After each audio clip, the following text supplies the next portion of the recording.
Shalom adik-adik. Shalom. Apa kabarnya hari ini? Luar biasa.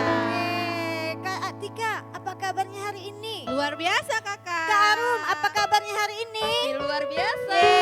Kita mau ngapain ya hari ini ya Kak? Kita mau memuji Tuhan. Adik-adik kan di rumah siap memuji Tuhan? Siap dong. Siap. Sebelumnya kita mau doa dulu. Lipat tangannya, tutup matanya. Jangan ada yang main-main, jangan ada yang jalan-jalan. Kita siapkan hati kita. Tuhan Yesus, terima kasih Tuhan buat hari ini kami mau memuji Tuhan Yesus. Kami mau menyembah Tuhan Yesus. Berkati setiap kami, berkati setiap adik-adik kami yang ada di rumah. Biarlah Engkau disenangkan dengan puji-pujian kami. Adik-adik mau duduk diam, mau melompat bagi Tuhan, mau menyenangkan hatimu Tuhan Yesus. Terpujilah namamu Tuhan Yesus, haleluya, amin. Oke, kita mau siapkan hati kita, siapkan dulu. Ketika apa yang kalau yang dikepak-kepak itu ya? Itu ada sayap. Apa itu? Sayap dong kalau kepak-kepak. Oh, bebek, Bebek juga boleh dikepak-kepak. burung. Burung juga boleh. Oke, kalau gitu kita juga mau kepak-kepak sayapnya ya. Oke, siap-siap kita mau melompat bagi Tuhan Yesus. Yuk semuanya berdiri ya yang ada di rumah. Oke.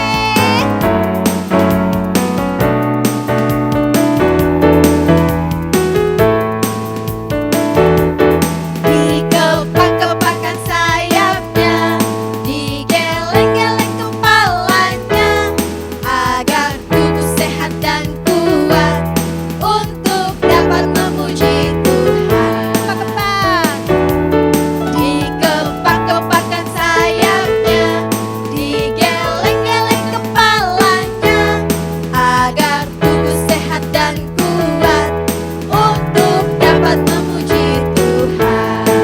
Goyang kiri, goyang kanan, putar ke kiri, putar ke kanan. Goyang kiri, goyang kanan, putar ke kiri, putar ke kanan. Goyang kiri, Goyang kanan, putar ke kiri, putar ke kanan. Goyang kiri, goyang kanan, putar ke kiri, putar ke kanan. goyang kiri, goyang kiri. Goyang kanan, putar ke kiri, putar ke kanan. Goyang kiri, goyang kanan, putar ke kiri, putar ke kanan. Yeay. Oke, udah capek belum Kak? Kakak sih capek, tapi kakak mau memuji Tuhan lagi dong. Oke, tetap semangat ya memuji Semangat. Tuhan. Oke, ada yang di rumah semangat puji Tuhan. Semangat Semangat dong. Oke, kita mau kudaki-daki gunung yang tinggi. Oh, kita mau daki-daki gunung ya kak? Gunung itu kan tinggi. Kalau lembah itu, Dalam. jadi kalau tinggi kita harus ngapain? daki-daki Lompat ya? gunungnya. Jangan meroket dong, kita daki kak. Oke, kalau ke lembah kita harus sampai. Aduh, turun. Oke, siap. Siap dong. Yuk, kita mainkan musiknya.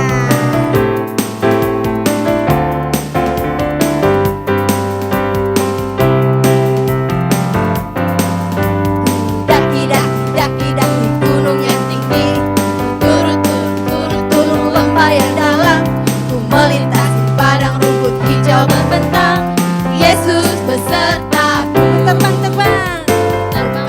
terbang luar angkasa, ku selam dalam samudra, ku dayung perahu di sungai. Yesus besertaku, di kanan kau ada, di kiri kau ada, di atas dan di bawah kau ada. Di suka kau ada, di duka pun kau ada, karena Engkau oh Yesusku. Daki-daki. Yuk kita semangat lagi ya. Daki gunung yang tinggi, turun lembah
Allahku besar, kuat dan berkuasa. Kita mau nyanyi lagu ini ya. Dengan sungguh-sungguh ya Kak ya. Iya dong. Kita Boleh harus nggak sungguh-sungguh. adik-adik jalan sana jalan sini? Jangan dong. ya. Kita masih Boleh. tetap nonton ya. Kita kakak-kakaknya kita lagi mau ibadah. Iya. Walaupun hanya di rumah, oke? Oke, siap kita nyanyikan lagu ini. Siap Kak? Siap dong. Ayo ikutin gerakannya ya.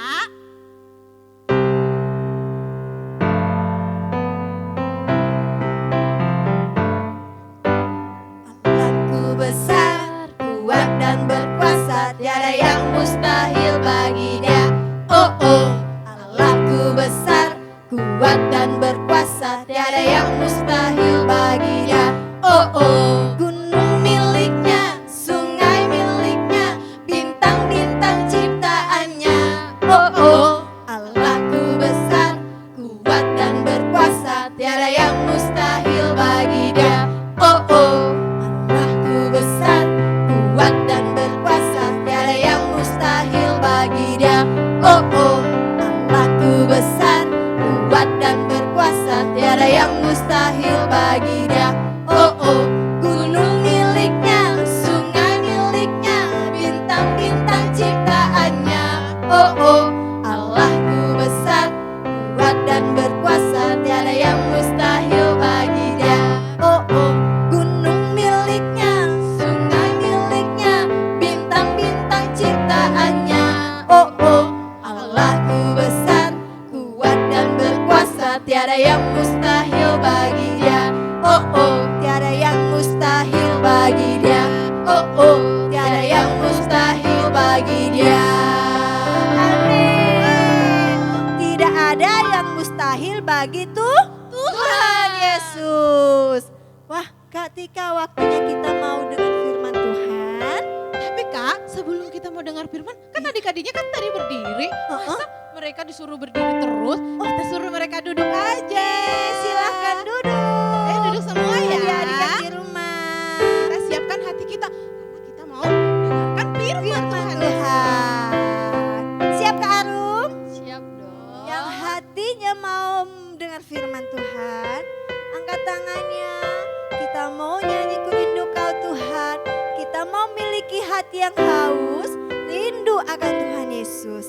Kita mau nyanyi lagu ini dengan sungguh-sungguh.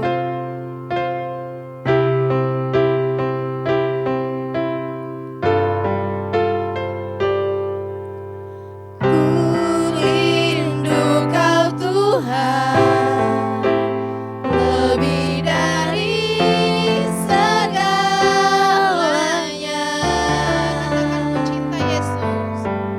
Ku cinta kau Yesus, kaulah dambaan hatiku. Ku rindu kau Tuhan, ku rindu kau Tuhan, lebih dari segalanya.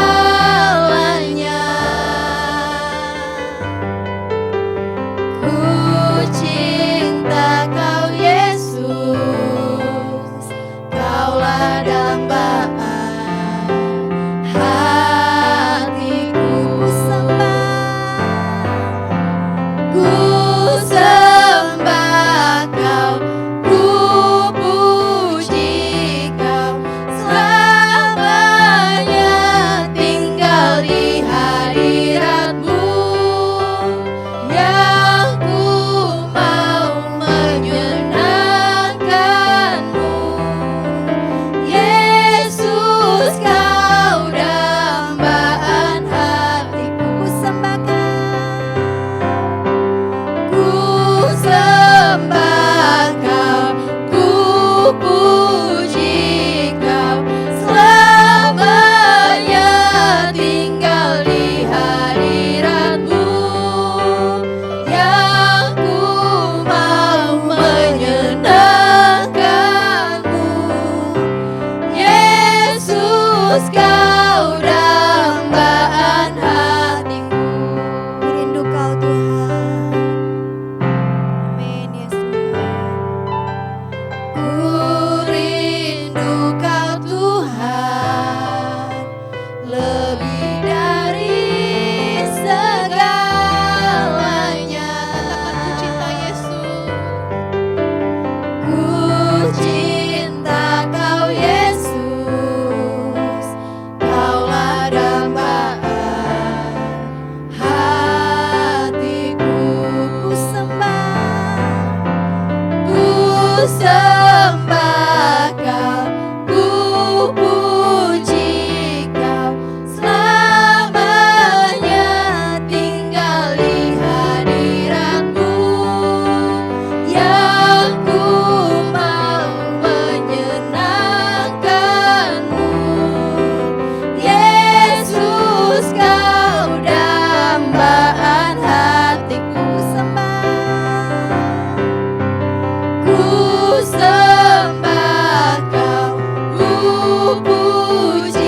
Shalom adik-adik yang terkasih dalam Tuhan. Apa kabarnya hari ini? Kakak harap semuanya baik-baik aja dan kita semua selalu dalam lindungan Tuhan.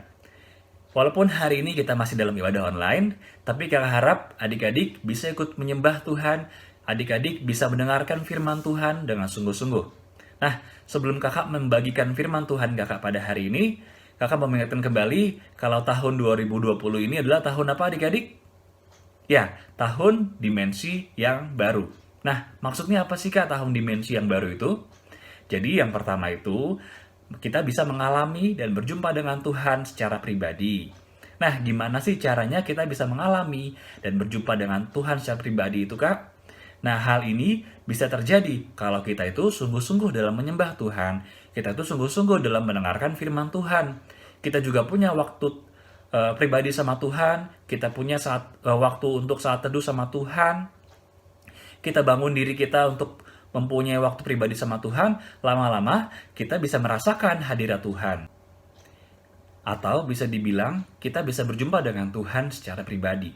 Nah, kalau kita sudah berjumpa dengan Tuhan secara pribadi, maka Tuhan akan mengubahkan hidup kita menjadi serupa dengan firman-Nya atau gambarannya. Nah, selanjutnya kakak juga mau mengingatkan kembali, kalau sekarang ini kita sudah memasuki ke yang namanya era Pentakosta ketiga.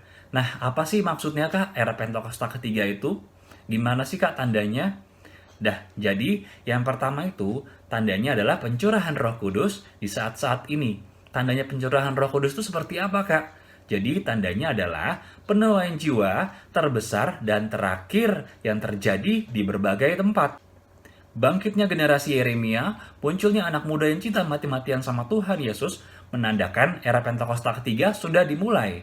Dan hal ini terjadi diawali dari kita, dari kita adik-adik, dari kita bangsa Indonesia yang akan menyebar ke seluruh bangsa-bangsa. Dan yang terakhir adalah kita diberikan kuasa untuk menyelesaikan amanat agung. Pergilah dan jadikanlah semua bangsa muridnya Tuhan. Kita diberikan kuasa untuk menyelesaikan amanat agung ya adik-adik. Nah, sekarang kakak mau men-sharingkan firman Tuhan pada hari ini yang diambil dari 1 Raja-Raja pasal yang ke-19 ayat 1 sampai 18. Kakak ulangi lagi ya. Firman kakak pada hari ini diambil dari kitab 1 Raja-Raja 19 ayat 1 sampai 18. Judul firman Tuhan kakak pada hari ini adalah Berseru dan Tuhan menjawab. Jadi, pada suatu ketika, Nabi Elia sedang menghukum nabi-nabi Baal, nabi-nabi yang menyembah patung-patung berhala. Elia menghukum nabi-nabi Baal karena nabi-nabi Baal mengarahkan bangsa Israel untuk menyembah kepada patung-patung berhala dan bukan menyembah kepada Tuhan. Jadi, pada suatu ketika, Nabi Elia setelah menghukum nabi-nabi Baal tersebut, hal tersebut didengar oleh ratu yang paling kejam pada saat itu. Siapa adik-adik? Ya, Ratu Isabel. Nah, Ratu Isabel mendengar kejadian tersebut. Dan hatinya pun panas mendengar hal tersebut. Jadi, Isabel membuat suatu rancangan, yaitu rancangan untuk membunuh Nabi Elia. Karena dia telah menghukum nabi-nabi Baal sebelumnya. Akhirnya, Nabi Elia pun takut adik-adik. Nabi Elia pun melarikan diri ke arah padang gurun. Nabi Elia melakukan perjalanan sehari perjalanan jauhnya. Lalu, ia beristirahat sejenak di bawah pohon arar. Kemudian dalam benaknya, ia merasakan kalau ia ingin mati saja. Karena ia merasa lelah sekali dalam pelarian ini. Bahkan ia mengatakan, "Cukup Tuhan, ambil nyawaku, sebab aku tidak lebih baik daripada nenek moyangku." Sesudah itu ia berbaring dan tertidur di bawah pohon arar itu. Tiba-tiba adik-adik, datanglah seorang malaikat yang menyentuh dia, serta berkata kepadanya, "Bangunlah, makanlah, sebab telah disediakan sepotong roti dan sebuah kendi berisi air." Namun, setelah itu, kembalilah dia berbaring di bawah pohon arar tersebut. Tetapi malaikat Tuhan datang untuk kedua kalinya adik-adik. Dan menyentuh dia serta berkata, "Bangunlah Elia, makanlah. Sebab kalau tidak, perjalananmu nanti terlalu jauh bagimu. Maka bangunlah Elia, makan dan minum apa yang telah disediakan oleh malaikat Tuhan tersebut. Karena ia akan berjalan selama 40 hari lamanya, 40 malam lamanya ke gunung Allah, yaitu Gunung Horeb. Setelah ia makan dan minum, ia berjalan kembali ya adik-adik. Ia masuk ke dalam sebuah gua dan bermalam di situ. Maka firman Tuhan datang kepadanya. Apakah kerjamu di sini Elia? Jawabnya, aku bekerja segiat-giatnya bagi Tuhan, Allah semesta alam, karena orang Israel meninggalkan perjanjian-perjanjianmu, meruntuhkan mesbah-mesbahmu, dan membunuh nabi-nabimu dengan pedang. Hanya aku seorang dirilah yang masih hidup, dan mereka pun ingin mencabut nyawaku. Dan Tuhan berkata lagi, keluarlah dan berdirilah di atas gunung di hadapan Tuhan. Maka Tuhan lalu. Angin besar dan kuat yang membelah gunung-gunung dan memecahkan bukit-bukit mendahului Tuhan, tetapi tidak ada Tuhan dalam angin itu. Dan sesudah angin itu datanglah gempa, tapi nggak ada Tuhan dalam gempa itu adik-adik. Dan sesudah gempa, datanglah api, dan tetap nggak ada Tuhan dalam api tersebut. Dan sesudah itu, datanglah bunyi angin sepoi-sepoi basah. Segera sesudah Elia mendengarnya, ia menyelubungi mukanya dengan jubahnya adik-adik. Lalu ia pergi keluar dan berdiri di pintu gua itu. Maka datanglah suara kepadanya yang berbunyi, apakah kerjamu di sini Elia? Jawab Elia, aku bekerja segiat-giatnya bagi Tuhan, Allah semesta alam, karena orang Israel meninggalkan perjanjian-perjanjianmu, meruntuhkan mesbah-mesbahmu, dan membunuh nabi-nabimu dengan pedang. Hanya aku seorang dirilah yang masih hidup, dan mereka pun ingin mencabut nyawaku. Dan Tuhan kembali berkata kepadanya, pergilah, kembalilah ke jalanmu, melalui padang gurun ke Damsyik. Dan setelah engkau sampai, engkau harus mengurapi Hazael menjadi raja atas Aram, juga Yehu, cucu Nimsi, harus kau urapi menjadi raja atas Israel. Dan terlebih, Elisa bin Safat dari Abel Mehola harus kau urapi menjadi nabi menggantikan kau. Dan Tuhan juga berjanji, kalau Tuhan akan meninggalkan 7.000 orang di Israel, yakni semua orang yang tidak sujud menyembah Nabi Baal, atau tidak sujud menyembah Baal, yang mulutnya tidak mencium dia. Dan setelah Elia kembali ke tempat asalnya, dalam perjalanan, ia bertemu Elisa adik-adik. Ia bertemu Elisa, yang kebetulan Elisa sedang membajak dengan ke-12 pasang lembunya. Ia mengajak Elisa untuk bersama-sama dalam melayani Tuhan dan menjadi penerus Elia. Dan Elisa pun bersiap-siap dan langsung mengikuti Elia kemanapun Elia pergi. Jadi pesan yang bisa diambil pada hari ini, walaupun kita semua masih anak kecil adik-adik, walaupun kita masih belum bisa melakukan banyak hal, tapi kita di hari ini diajarkan oleh sharing firman Tuhan, kalau kita nggak boleh berputus asa, sekalipun kita belum bisa melakukan hal tersebut. Sekalipun kita belum bisa mengatasi permasalahan-permasalahan yang terjadi ke atas hidupan kita. Dan kita juga harus percaya kalau Tuhan akan menjawab doa-doa kita. Hari ini kita diingatkan oleh cerita dari Nabi Elia bahwa ketika kita sedang ada dalam permasalahan hidup, ketika kita nggak bisa melakukan apa-apa adik-adik, di sini kita diingatkan kalau kita itu harus berseru kepada Tuhan, dan kita harus percaya kalau Tuhan akan menjawab doa kita, kalau Tuhan akan menjawab seru-seruan doa kita. Kalau kita melihat kakak-kakak kita sedang dalam permasalahan, orang tua kita pun sedang dalam permasalahan, namun kita nggak bisa membantunya adik-adik. Tapi kita bisa membantunya dengan cara berdoa, ya, dengan cara berdoa kepada Tuhan, berseru kepada Tuhan, minta pertolongan yang daripada Tuhan untuk menyelesaikan permasalahan yang ada pada diri kita, kakak-kakak kita, ataupun orang tua kita sekalipun. Maka dari itu, pentingnya buat kita untuk berdoa setiap hari, pentingnya buat kita adik-adik untuk berdoa setiap saat. Setelah kita berdoa, seharusnya kita mempunyai respon yang tidak sama seperti saat keadaan sebelum kita berdoa. Mungkin kalau dulu kita khawatir, tapi setelah kita berdoa, seharusnya kita menjadi percaya kalau Tuhan akan mendengar doa-doa kita. Kalau kita masih bersungut-sungut, kalau kita masih bersedih dalam waktu yang berkepanjangan, apa bedanya adik-adik sama adik-adik yang di luar Tuhan?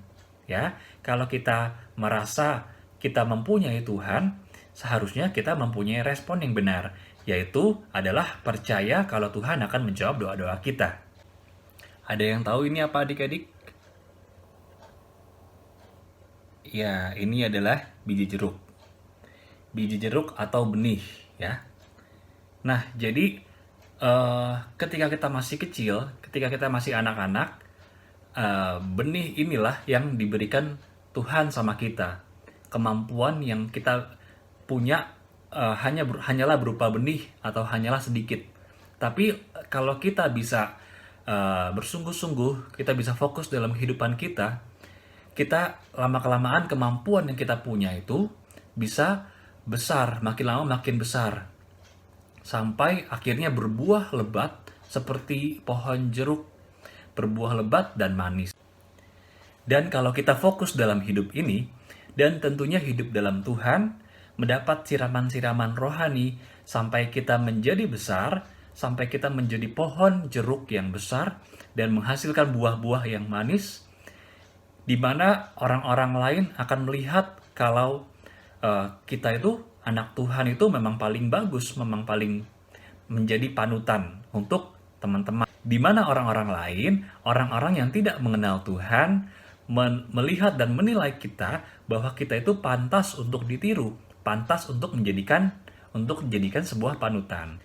Nah, jadi pesan kakak pada hari ini, kita harus berdoa setiap hari, berdoa setiap saat, serukan kepada Tuhan, sampaikan kepada Tuhan hal-hal yang kita tidak tahu, hal-hal yang menjadi permasalahan dalam hidup kita. Dan percaya kalau Tuhan akan memberikan jawaban atas doa-doa kita. Ayat hafalan pada hari ini diambil dari kitab Yeremia, pasal yang ke-33, ayatnya yang ketiga. Ya, kakak ulangi sekali lagi. Ayat hafalan di hari ini diambil dari kitab Yeremia, pasal 33, ayatnya yang ketiga.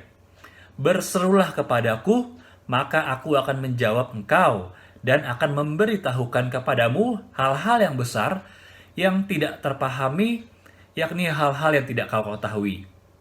Kakak ulangi lagi, berserulah kepadaku, maka aku akan menjawab engkau dan akan memberitahukan kepadamu hal-hal yang besar dan yang tidak terpahami, yakni hal-hal yang tidak kau ketahui. Sampai sini sharing kakak pada hari ini.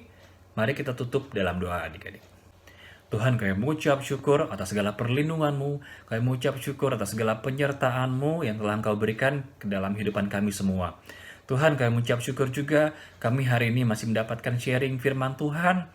Tuhan, kami hari ini diajarkan Tuhan, agar kami Tuhan untuk selalu ingat dalam berdoa Tuhan Yesus. Dan Tuhan, kami juga diingatkan Tuhan untuk mempercayai setiap hal yang Tuhan yang sudah kami serukan dalam doa kami sebelumnya. Tuhan, terima kasih Tuhan. Tuhan, kami ingin berdoa Tuhan Yesus untuk orang tua kami Tuhan. Biarlah Engkau yang memberkati Tuhan segala hal yang dilakukan oleh orang tua kami Tuhan, baik pekerjaannya Tuhan, baik segala apa yang telah diusahakannya Tuhan Yesus. Biar Engkau yang akan memberikan kelancaran Tuhan terhadap usaha orang tua kami. Terima kasih Tuhan Yesus, kami juga ingin berdoa Tuhan dalam masa depan kami Tuhan. Biar Engkau yang turut campur tangan Tuhan dalam masa depan kami Tuhan Yesus. Biar Tuhan kami bisa menjadi seperti apa yang Kau inginkan dalam kehidupan kami Tuhan. Tuhan, kami juga ingin berdoa Tuhan untuk pendidikan kami Tuhan Yesus yang sedang kami tempuh sekarang ini Tuhan. Biar Tuhan Kau pakai kami Tuhan bisa menjadi anak-anak atau murid-murid yang terbaik di sekolah kami Tuhan, dan juga di lingkungan-lingkungan kami Tuhan di mana kami berada. Terima kasih Tuhan, dalam nama Tuhan Yesus kami berdoa dan mengucap syukur. Haleluya. Amin. Mari teman-teman kita katakan Mazmur 91 dengan hati yang percaya dalam lindungan Allah. Orang yang duduk dalam lindungan yang maha tinggi dan bermalam dalam naungan yang maha kuasa akan berkata kepada Tuhan, tempat perlindunganku dan kubu pertahananku, Allahku yang kupercayai. Sungguh dialah yang melepaskan engkau dari jerat menangkap burung, dari penyakit sampar yang busuk. Dengan kepaknya ia akan melindungi engkau di bawah sayapnya. Engkau akan berlindung, kesetiaannya ialah perisai dan pagar tembok. Engkau tak usah takut terhadap kedahsyatan malam, terhadap panah yang terbang di waktu siang, terhadap penyakit sampar yang berjalan di dalam gelap, terhadap penyakit menular yang mengamuk di waktu petang. Walau 1000 lebah di sisimu dan 10.000 di sebelah kananmu, tapi itu tidak akan menimpamu. Engkau hanya menontonnya dengan matamu sendiri dan melihat pembalasan terhadap orang-orang fasik. Sebab Tuhan ialah tempat perlindunganmu, yang maha tinggi telah kubuat tempat perteduhanmu. Malapetaka tidak akan menimpa kamu, dan tulah tidak akan mendekat kepada kemahmu. Sebab malaikat-malaikatnya akan diperintahkan kepadamu untuk menjaga engkau di segala jalanmu. Mereka akan menantang engkau di atas tangannya, supaya kakimu jangan terantuk kepada batu. Singa dan ular tedung akan kau langkahi, engkau akan menginjak anak singa dan ular naga. Sungguh hatinya melekat padaku, maka aku akan meluputkannya. Aku akan membentenginya, sebab ia mengenal namaku. Bila ia berseru kepadaku, aku akan menjawab. Aku menyertai dia dalam kesesakan. Aku akan meluputkannya dan memuliakannya. Dengan panjang umur akan kukenyangkan dia, dan akan kuperlihatkan kepadanya keselamatan daripadaku. Shalom adik-adik yang dikasih Tuhan, hari ini Om Rudi mau berdoa buat kita semua. Ayo semuanya tutup mata, Om Rudi akan berdoa. Tuhan Yesus, terima kasih buat segala kebaikan Tuhan. Engkau memberkati setiap anak-anak Tuhan, di GB Metro Permata Tuhan, dan juga teman-teman yang lain. Om Rudi berdoa Tuhan, kiranya pertolongan Tuhan menyertai setiap anak-anak ya Bapa. Di dalam nama Yesus Tuhan memberkati, Tuhan menolong ya Bapa. Anak-anak yang belum sekolah Tuhan berkati. Mereka yang ada di TK Tuhan Kau memberkati yang ada di PAUD. Oh Tuhan juga memberkati anak-anak SD Tuhan. Anak-anak yang ada di SMP juga Tuhan Kau memberkati. Terima kasih Bapa. Om Rudi berdoa buat setiap anak-anak, mereka menjadi anak-anak yang mengasihi Tuhan. Anak-anak yang setiap hari membaca Alkitab, mendengarkan firman Tuhan. Dan juga anak-anak yang setiap hari suka berdoa. Tuhan tolong bersama dengan orang tuanya, mereka terus memuji-muji dan mempermuliakan Tuhan. Tuhan, Om Rudi juga berdoa buat pendidikan dari anak-anak ini Tuhan. Biar mereka mendapatkan pendidikan yang terbaik dalam nama Yesus. Anak-anak diberkati, setiap anak diberkati, anak laki-laki, anak perempuan diberkati oleh Tuhan. Dalam nama Yesus berkati pendidikan mereka Tuhan ketika mereka besar, di dalam negeri, di luar negeri Tuhan berikan yang terbaik. Berkati Bapa, berkati. Berkati juga setiap orang tua, pekerjaan mereka Tuhan berkati dalam nama Yesus. Berkati juga kakak-kakak sekolah minggu yang sudah Tuhan terus melayani. Tuhan menolong, Tuhan berkati. Terima kasih, terpujilah nama Tuhan, dalam nama Tuhan Yesus kami berdoa. Sekarang mari kita angkat kedua tangan kita, arahkan hati kepada Tuhan Yesus. Terimalah segala berkat yang besar dari Allah Bapa di dalam Tuhan kita, Tuhan Yesus, penyertaan dari Allah Roh Kudus, menyertai kita semua, menyertai anak-anak semua, adik-adik, mulai hari ini sampai selama-lamanya. Amin.